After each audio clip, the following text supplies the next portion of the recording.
My mother convinced my boyfriend to marry my sister. She looked him straight in the eyes and said, "She is stronger and better for you." As if I were the weak link in my own life. When I found out, something inside me did not explode. It snapped clean, like a bone breaking underwater. No sound, just a cold, final shift. So I left. I walked away from Boston, from my family, from the ruins of the person I thought I was. I took one suitcase, my laptop, and the tiny piece of dignity they had not managed to crush. Years later, at the grand party I hosted in Seattle, my family walked through my doors smiling. But when they saw my husband, when they saw the life I had built without them, their faces turned pale. That is when the real story began. My name is Lucia. And if anything in this sounds like your life, stay with me. I grew up in a house that looked perfect from the street.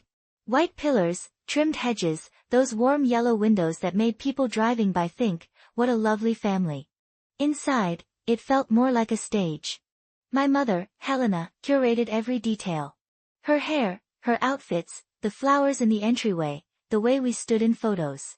She treated us like props, not people. My older sister, Bianca, was the star.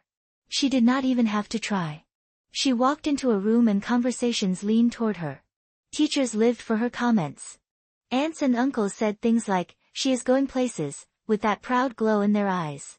My mother orbited her. "She just has presence," Helena would say, brushing Bianca's hair while she sat at the vanity. There was always that soft, theatrical little smile on her lips, like she was accepting an award on Bianca's behalf. Then she would look over at me. I was usually on the floor, jeans, hoodie, hair pulled back, a book or a laptop open in front of me. Her smile always dimmed a notch. "Lucia is smart," my dad would add from his chair, like a weekly line in a script. Helena would sigh. "Yes. But people do not remember smart." I pretended her words bounced off. They did not. They lodged in my ribs and stayed there. So I disappeared into systems that made sense. Code did not care if you were pretty. It did not ask if you said the right thing at brunch. Code did not play favorites. You wrote something wrong, it broke. You fixed it, it worked. Simple. Honest. Fair. My family was none of those things. Then came Aaron. I met him in a student workspace my junior year. He was sitting at a table covered in open textbooks and half-finished coffee. I needed an outlet, he had one, and that was the start. He laughed easily, but not loudly. He talked softly, but he listened hard. When I explained something, he did not nod just to be polite, he followed the logic, asked questions, remembered details later. For someone who had spent her whole childhood learning to take up as little emotional space as possible, being noticed felt like sunlight after a long gray winter. He liked the things no one else noticed. How I organized my notes. How I mapped problems in 3 steps before I wrote a single line of code. How I moved quietly, but never aimlessly. When I finally brought him home for dinner, I was nervous. My father, Daniel, shook his hand with genuine warmth. He always tried. Bianca flashed her polished, polite smile and asked about his major. My mother's eyes did something else entirely. She did not look at him like a person. She looked at him like a possibility. "Nice to have someone steady in your life," Helena told me later in the kitchen, stirring her herbal tea. "Maybe he will pull you out of that tech cave you live in." It sounded like support. It never was. I ignored the first shift. I ignored how Bianca started dressing a little more carefully on the days she knew Aaron might be coming over. I ignored how Helena pulled him aside to ask about his long-term goals, his leadership potential, his vision. I even ignored the first time Aaron mentioned my sister in a way that was a little too warm. "Your sister is great with people," he said. "She just makes a room feel lighter." It stung, but I swallowed it. For once, I wanted something in my life to go right. The cracks widened slowly. Aaron began showing up late to our study sessions. No big fight, no drama. Just a small, constant delay that he never used to have. "Sorry," he would say, out of breath. "Got caught up with something." He started checking his phone more often. At first, he would flip it over when I walked in. Then he stopped bothering. One day, we were sitting in his car outside my dorm, and he said, "Your mom makes incredible lemon chicken." I froze. "You saw my parents this week?" He blinked, like he was searching for the right file in his head. Oh. Yeah. Your mom invited me over to talk. Just to talk. My mom had not asked me about my classes in months, had not asked about my mood, my stress, my life. But she had time for quiet talks with my boyfriend. That is when the first spark of dread flared in my chest. A few days later, I found a gas receipt in his car. Station on the outskirts of Boston. Same afternoon he had told me he was in New York for a networking event. I sat there, holding the thin slip of paper between my fingers, watching it tremble slightly. When I asked him, he smiled, a little too stiff. Your mom needed help with something. She said you were busy. Busy. Helena loved that word. She had used it my entire life like a scalpel. Lucia is busy. Lucia is focused. Lucia will be fine on her own. Then he added, she said Bianca has been struggling. She could use support. Support. Scarlet in the original script was treated like glass. Here, Bianca was the crystal vase, and I was the cardboard box in the hall. I did not confront anyone that night. I watched. I waited. I listened. One weekend, I told Aaron I was staying on campus to finish a project. Instead, I packed an overnight bag and drove home unannounced. I needed the truth. Not the curated version Helena fed to everyone. It was a little after 9 when I pulled up. The living room lights were on. The glow spilled onto the front lawn, same as it had when I was 12 and pretending we were normal. Voices drifted down the hallway. Familiar, low, intimate in a way that made my skin go cold. I stopped just before the living room doorway. Bianca's laugh. Aaron's voice. My mother's soft, pleased hum. I leaned against the wall and looked. Bianca sat on the couch, angled toward Aaron. Her knee nearly touching his. My mother perched in her armchair like a queen on a tasteful throne, hands folded, eyes sharp. Aaron was between them. He did not look predatory or smug. He looked confused, conflicted, halfway convinced and too polite to push back. My mother tipped her head and said, in that patient, instructive tone she used on everyone she wanted to control, she is stronger and better for you. She did not have to say who. Her gaze rested on Bianca. Lucia is distracted, Helena continued. She chooses her work over people. She lives in her own head. Bianca understands connection. She knows how to support a man like you. Bianca lowered her eyes like she was embarrassed by the compliment. It was a practiced move. I just want you to be happy, Aaron, she said softly. My heart did not shatter loudly. It cracked along an old fault line. It was not just betrayal. It was confirmation. My mother had not changed. She was doing what she always did. Evaluating, organizing, rearranging her world so that everything reflected well on her. If my life had to be dismantled for her version of balance, so be it. The worst part was not her words. It was Aaron's silence. He did not say, that is not fair. He did not say, I love Lucia. He did not say anything. He sat there, letting my mother rearrange my future like furniture. I do not remember walking out. One moment I was staring at the scene in the living room. The next, I was in my car, knuckles white on the steering wheel, pulse thudding in my ears. Boston blurred by. Streetlights smeared into streaks. I did not go back to campus. I drove until the city thinned out and the highway got dark and quiet. At some anonymous rest stop, I parked, turned off the engine, and everything hit at once. Humiliation. Anger. A grief so sharp it felt physical. My own mother had actively replaced me in my own story. And the boy I trusted had let her. I called the only person who had never spoken to me like I was background noise. Tessa, I whispered, voice shaking. I need help. She did not ask why. I am coming, she said. Within hours, I was back at the dorm, stuffing clothes into a bag while Tessa leaned against my door frame, watching me with eyes that were tired but kind. You cannot heal in the same place that broke you, she said. You need distance. From him. From them. From this whole orbit. She was right. 2 days later, I withdrew from my final semester. Advisors lectured me, professors pleaded, classmates texted confused versions of, what are you doing? They did not know that every hallway on that campus felt like a CCTV replay of my humiliation. I sold what I could, donated what I could not carry, and booked a one-way flight to Seattle. The farthest place that still felt like a real option. Rain and cedar hit my lungs when I stepped off that plane. The air smelled clean in a way I did not. Tessa's cousin, Mira, let me crash on her fold-out couch in a small apartment that overlooked a parking lot and a sliver of lake. I lay there at night listening to the fridge hum and the distant sound of traffic, feeling like someone had erased my file and I was an empty directory. But pain, if you do not numb it, has a strange property. Eventually, it stops being a flood and becomes information. One gray morning, I stood at the apartment window, watching light catch tiny ripples on the water, and something very small inside me whispered, "Get up." So I did. I found a therapist, Dr. Navarro, who did not accept my polite lie of, "I am fine." She listened. Really listened. Then she went straight for the foundations. "Your family did not fail to choose you because you were unworthy," she said during one session. "They failed because they were committed to a story in which you only existed in the background. That is their limitation, not yours." I finished my degree from a university in Seattle. It took extra time, extra energy, extra nights of crying quietly at my desk and then turning back to the work. I took contract programming jobs. Random tech support gigs.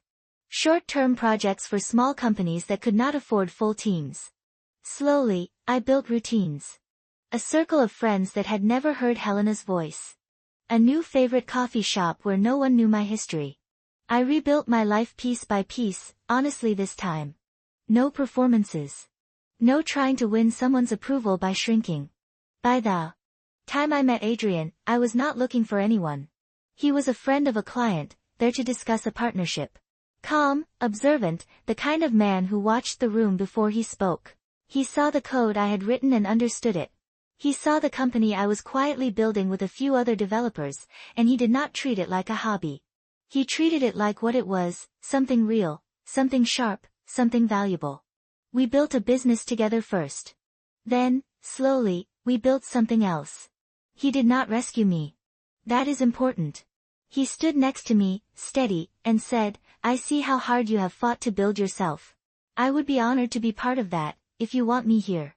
I said yes. Not because I needed a man. Because I had become someone who could choose a good one. Years passed. The grief stopped feeling like a fresh wound and settled into something quieter. A scar, not a story. Then my phone buzzed one afternoon. It was a text from my father. "I would like to visit you in Seattle, if you are open to it." No paragraphs. No excuses. Just that. I stared at the message for a long time. Helena did not text.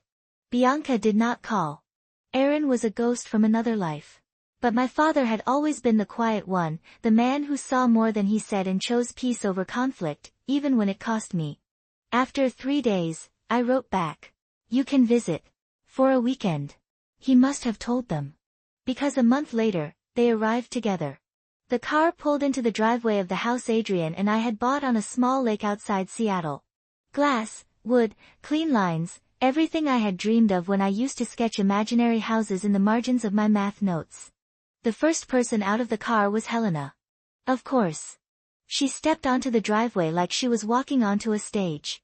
Coat perfectly tailored, hair smoothed, a smile already fixed on her face.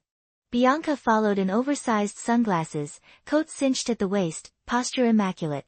Aaron climbed out of the back, slower, shoulders slightly stooped. He looked around as if he could not quite believe he was here. My father stepped out last. He looked smaller, thinner. Time had carved its own story into his face. Adrian stood beside me at the open front door. Helena's smile flickered when she saw him. Not because she recognized him. She did not know him at all. She reacted to the way he stood next to me, not in front of me, not behind me. Equal. Steady. "Lucia," she said, her voice bright, the tone she used at garden parties. My, you have built quite the life." As if she had not spent years dismantling the old one. "Come in," I said. The foyer opened into high ceilings and a wall of glass facing the water. The house did not scream wealth. It whispered intention. Warm wood, simple lines, plants thriving in corners. My space. My rules. We gathered around the dining table that evening. My father sat quietly, taking it in. Bianca looked around with a thin layer of envy she tried to hide.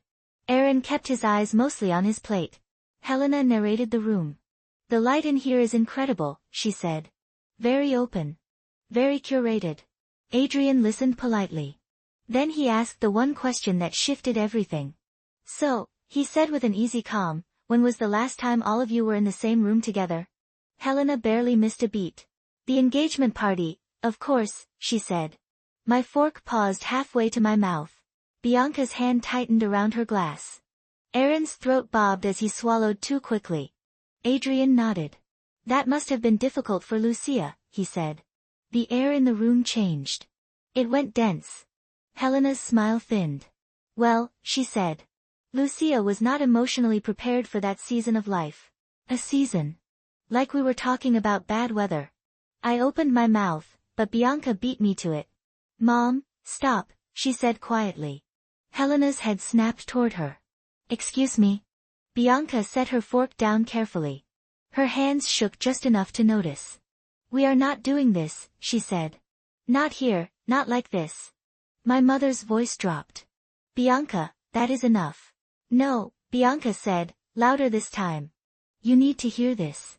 It felt like watching a wall crack from the inside. My heartbeat pounded so loudly I could hear it in my ears. Bianca turned to me. Not with performance. With something very close to shame. Lucia deserves the truth, she said. Helena's jaw clenched so hard the muscle jumped.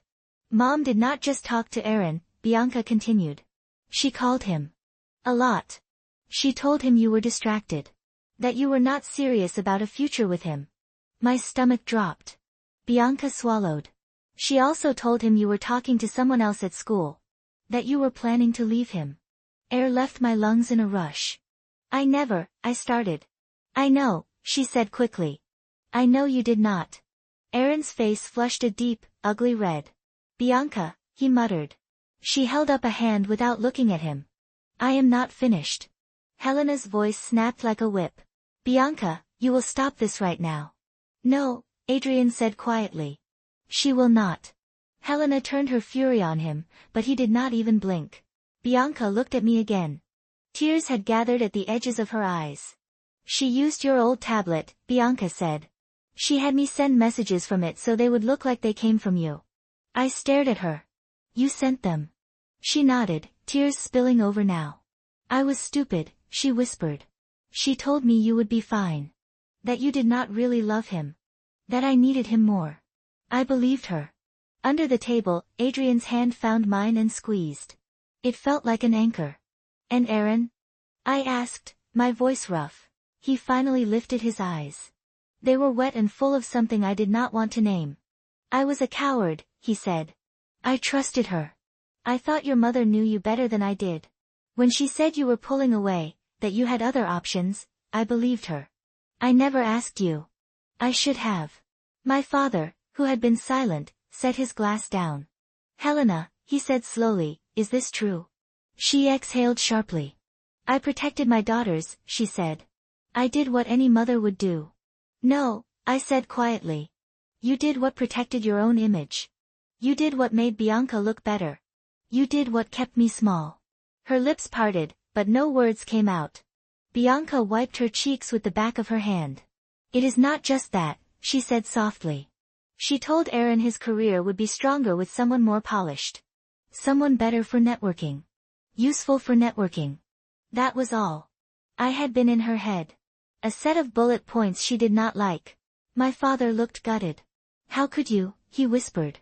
Helena opened her mouth, but before she could rebuild the narrative, Adrian spoke again. What you did, he said, was not guidance. It was emotional manipulation. You did not just interfere. You dismantled her future because it did not match the story you wanted to tell about your family. I will not be lectured in my daughter's home, Helena snapped. I met her eyes. You are not being lectured, I said. You are being told the truth. The room felt charged, like the air right before a storm breaks. I looked at all of them. My parents, my sister, my ex. People who had framed my life for so long. You cost me years, I said. You cost me my last semester. You cost me stability. You told me I was not worth choosing. I believed you for a long time. But I built myself back without you. Helena scoffed, but there was no strength behind it. You left us, she said. No, I answered. You pushed me out. And then you pretended I vanished on my own. Silence stretched. Then my father looked at me, really looked, and I saw something I had never seen in his eyes before. Resolve. Lucia, he said, voice breaking a little. I am so sorry. I knew things were wrong. I did nothing. That is my failure, not yours. He turned to Helena. This ends, he said. Today. For the first time in my life, she looked genuinely shocked. Adrian stood and moved closer to my side, not in front of me, not speaking for me, just standing with me. When you saw my husband, your faces went pale, I said, looking at each of them. You know why? Not because of who he is. You know nothing about him. It is because he represents the life I built that you could not control. Bianca let out a quiet sob. I am done letting her control me, she whispered, glancing at Helena, then back at me. I want to make things right, if you will let me. Aaron stepped forward, shoulders slumped. I am sorry, he said. For everything. I do not expect forgiveness. I just needed to say it. I am glad you found someone who sees you. Helena grabbed her purse like a shield. We are leaving, she announced. My father did not move. I am staying, he said. Lucia and I have things to mend. Helena stared at him like she was looking at a stranger. Then she turned and walked out. Bianca followed, pausing by the door. I will call you, she murmured. On my own phone. With my own words. Not hers. Aaron left last. The door closed. The house exhaled. Adrian looked at me. You okay? He asked. For the first time in years, I realized the answer was yes. Not perfectly. Not magically. But honestly, yes. The days that followed felt strange and quiet. My father stayed in our guest room that week. We walked by the lake in the mornings, slow and careful. We sat on the balcony at night, wrapped in blankets, talking about things we had never dared to name when Helena ruled every conversation. One morning, while early light turned the water soft gold, he said, I spent so long trying not to make waves, I forgot that sometimes you are supposed to protect the people who need you. He looked tired, but his voice held something steady. I cannot change what I did not do, he said. But I want to spend whatever time I have left actually being your dad. I reached for his hand. That is all I ever wanted, I said. We kept in touch after he went back to Boston. Weekly calls, health updates, quiet apologies that did not erase the past but made the present gentler. When he passed months later, I flew back for the funeral. Bianca stood next to me. She had left Aaron years ago, moved into a small apartment, gotten a job on her own. Nothing glamorous. Completely hers. Thank you for giving me another chance, she whispered as people filtered out of the church. We are all rewriting old stories, I told her. You get to write yours too. Helena hovered at a distance. Polite. Brittle. Contained behind a boundary I had built and fully intended to keep. Back in Seattle, Adrian and I settled into a life that did not feel borrowed or conditional. Sometimes, late at night, I thought about that girl in Boston who stood in a hallway and listened to her mother suggest her boyfriend marry her sister. I wanted to reach back through time and tell her, they are going to do it. They are going to choose her. They are going to choose their image. It will hurt like nothing else. But you will walk away, and you will become someone you would not even recognize right now. I did not win because they lost. I won because I healed. I stopped trying to be chosen and chose myself instead. My mother's strategy did not break me. It revealed me. If you have ever survived family betrayal, if you have walked away from a house everyone thought was perfect and rebuilt from scratch somewhere new, you are not alone. Tell me in the comments where you are listening from and what part of this hit you hardest. And if you never want to face this kind of story alone again, hit subscribe and stay. Sometimes the best revenge is not revenge at all. It is becoming everything they said you could never be and not needing their approval to do it.